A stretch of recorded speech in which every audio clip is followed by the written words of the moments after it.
हुए, अगर मैं गलत नहीं हूं तो DEFEA जो 2025 13 से 15 मई के बीच में एथेंस में हुई थी, जो डिफेंस की एक्सपो कह सकते हैं हम, वहां पर भारत ने LRLACM को दिखाया था और ग्रीस शायद इसके लिए, ग्रीस का ध्यान भी उस तरफ आकर्षित हुआ। ये अनौपचारिक बातें हैं कि भारत ने ग्रीस को यह ऑफर किया है, ग्रीस ने इसमें इंटरेस्ट दिखाया है। आखिर इसके इंटरेस्ट दिखाने की खबरों से ही तुर्की इतना क्यों परेशान हुआ है? LRLACM है क्या भला? बिल्कुल सही कहा राजीव जी आपने। एक्चुअली डिफेंस एक्सपो के दौरान ही इस मिसाइल में काफी इंटरेस्ट दिखा था। ये रिपोर्ट्स पहले से थी। 3 मिसाइल्स वहां पे हिट थी बेसिकली। एक टॉमहॉक मिसाइल जो है यूएस की, एंड रशिया की कैलिबर मिसाइल, प्लस ये LACM मिसाइल जो है, इसको भी काफी लोगों ने इसमें इंटरेस्ट जनरेट हुआ था इसका। नाउ अभी इसके जो ट्रायल्स हुए हैं, उनकी रिपोर्ट जो आई हैं, उसके हिसाब से ये बहुत अच्छी है।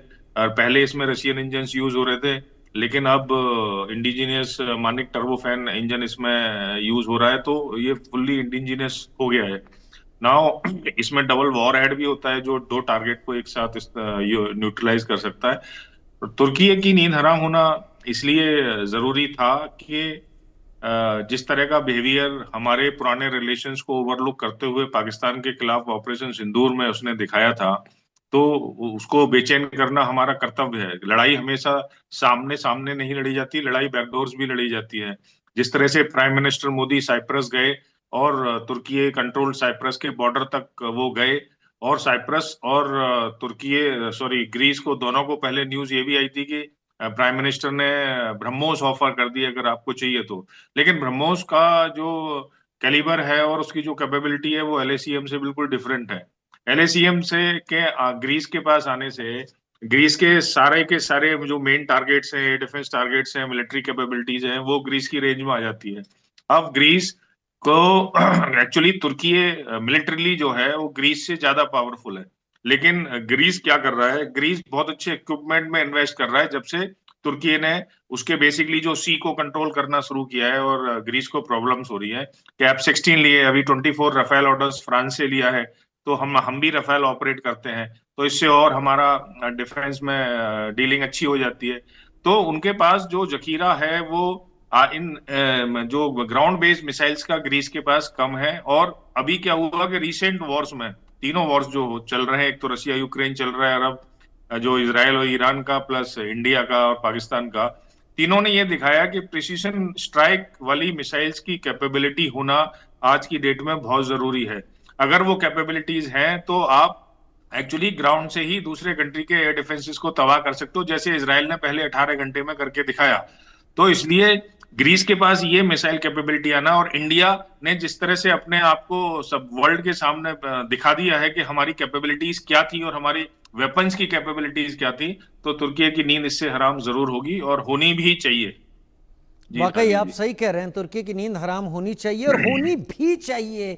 ये इस पर जोर वाकई इस वक्त सही है, क्योंकि टेट फॉर टेट, शठे शाठम समाचरित, ये चीज़ होनी ही चाहिए। इसके बिना काम नहीं चलता अगर आपको स्ट्रेटेजिकली और डिप्लोमेटिकली कहीं पर स्टैंड करना है तो। रवि सर मेरे साथ इस वक्त जुड़े हुए हैं। रवि सर, LRLACM को बनाने के पीछे सोच क्या थी? एक सवाल मेरा आपसे ये है। और कहा जाता है कि LRLACM की खासियत यह है कि ये टेरेन हगिंग कैपेबिलिटी के साथ है, यानी ये लो फ्लाइंग के तौर पर चलती है, रडार की रेंज में नहीं आ पाती। ग्रीस को और तुर्की को एजियन सागर में इसके चलते क्या वाकई तो ग्रीस को हासिल होगी? नमस्कार राजीव जी, बहुत सही बात कही आपने। देखिए क्या है कि मिसाइल का एक बहुत बड़ा एक स्पेक्ट्रम होता है। अलग अलग किस्म के मिसाइल अलग अलग काम के लिए काम में लाए जाते हैं। भारत के पास बैलिस्टिक मिसाइल बहुत कम दूरी से लेकर के 100-150 किलोमीटर से लेकर के और 5,000 किलोमीटर से भी अधिक दूरी तक के अग्नि 5 मिसाइल हमारे पास हैं, जो परमाणु हथियार ले जाने में भी सक्षम है। इसी प्रकार हमारे पास शॉर्ट रेंज के लिए ब्रह्मोस सुपरसोनिक मिसाइल है, जो दुनिया का अपने आप में अनोखा मिसाइल है, जिसका कि रेंज करीब पुराना रेंज 300 के आसपास था, अब और अधिक रेंज का भी हमने ब्रह्मोस बना लिया है, और ये ध्वनि की गति से 3 गुना अधिक चलता है।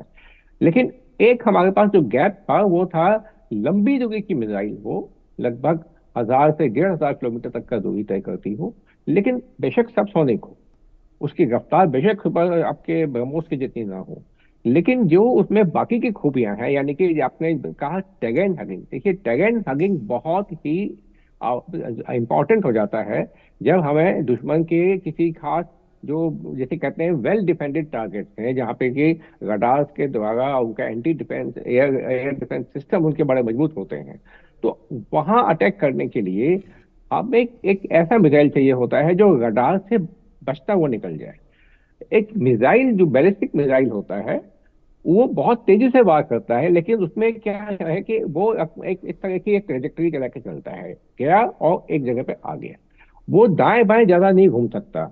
लेकिन ये जो एक मिसाइल है जिसे हम निर्भय के नाम से कहते हैं, इसमें बिल्कुल जमीन की सतह से या समुद्र की सतह के नजदीक उड़ते हुए 50 मीटर, 50 मीटर का अर्थ हुआ लगभग एक 8 मंजिल की इमारत के लगभग ऊंचाई पे उड़ता हुआ, जब ये टारगेट की तरफ बढ़ता है और रास्ते में अपना मार्ग बदल सकता है, क्योंकि ये एक अनमैन्ड एयरक्राफ्ट की तरह से है, और इसमें जब ये नजदीक पहुंचेगा तब जाके दुश्मन को पता लगता है कि एक मिसाइल मेरे नजदीक आ चुका है। कारण क्या है कि जो रडार वेव्स होती हैं, जो लैंड बेस्ड रडार हैं, वो लगभग 50 किलोमीटर से दूर का क्या जो जो खतरा है उसको भाप नहीं पाते अगर वह जमीन के नजदीक है तो।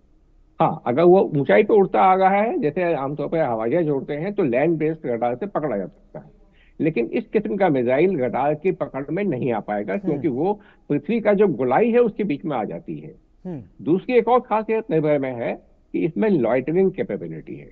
लॉइटरिंग कैपेबिलिटी क्या है कि ये जाके टारगेट के नजदीक इंतजार कर सकता है एक सही मौके का कि मुझे किस समय अटैक करना है, वो सब चीजें पहले से ही प्रोग्राम कर दी जाती हैं। उदाहरण के लिए मैं कहना चाहूंगा, जैसे एक बहुत अहम टारगेट है जिसको हम हर कीमत पर डिस्ट्रॉय करना चाहते हैं, हम उसके ऊपर ऐसे मिसाइल को अलग अलग डायरेक्शन से 3-4 मिसाइल भेजेंगे, और जो वहां पहुंच भी जाएगा तो वह इंतजार करेगा ताकि दुश्मन सचेत ना हो जाए।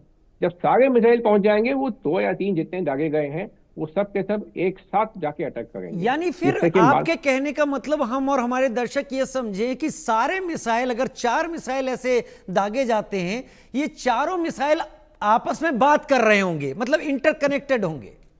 बिल्कुल बिल्कुल बात कर रहे होंगे और एक साथ जाके अटैक करेंगे इसके ऊपर, ताकि वो समय जिस समय की खतरा जब जब मैक्सिमम डैमेज कर सकें दुश्मन को, उस समय का इंतजार करेंगे। तो इसको बोलते हैं लॉइटरिंग कैपेबिलिटी। ये क्षमता इस निर्भय मिसाइल में थी। तो ये आपने कहा जो सोच थी हमारे पास उस समय जब हम उसको डेवलप कर रहे थे, तो इन सब बातों का ध्यान रखते हुए कि जो ये गैप था हमारे हमारे हमारे आर्सेनल में, उसको पूरा करने के लिए हमें एक निर्भय एक सबसोनिक क्रूज मिसाइल की, जो कि एक समझिए कि एक अनमैन्ड एयरक्राफ्ट की तरह से जाएगा और वो जाकर के अपने टारगेट को निश्चित रूप से ध्वस्त करके आएगा। तो ये बहुत इसकी क्षमता है। और आपने एक बहुत अच्छी बात कही कि जहां तक ग्रीस का सवाल है, देखिए ग्रीस, हमने टर्की के साथ हमने तो दोस्ती का हाथ